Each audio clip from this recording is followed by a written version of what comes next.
What's up, traders? Matt from the Trade Brigade here doing a technical analysis on ticker symbol ATER for Aterian Inc. On the left-hand side, we have the daily time frame, and on the right-hand side, the 30-minute intraday time frame.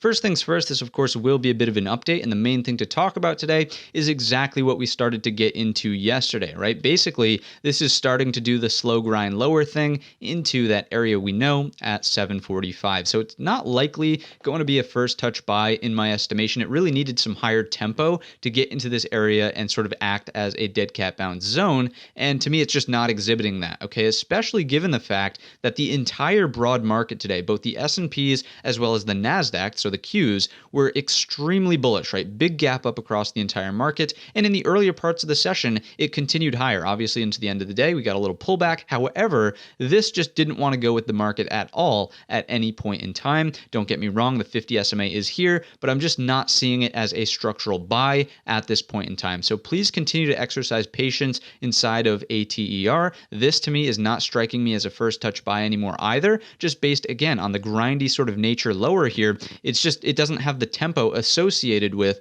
some sort of overreaction dead cat bounce. So I'm not liking it as it sits right now. The one sort of thing I would encourage you to continue to monitor is of course the short-term resistance trend line. So let me scrunch that up. And that of course is this one right in here. Oops, that's not what I wanted. I wanted this. Here we go.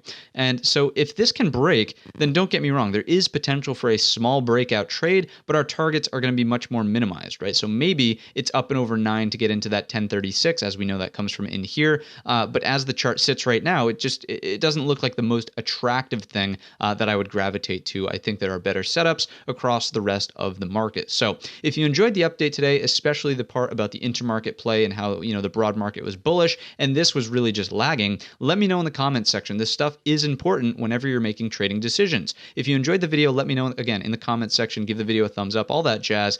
Don't forget our main channel is linked in the description. And all of that being said, I wish you a green trading week.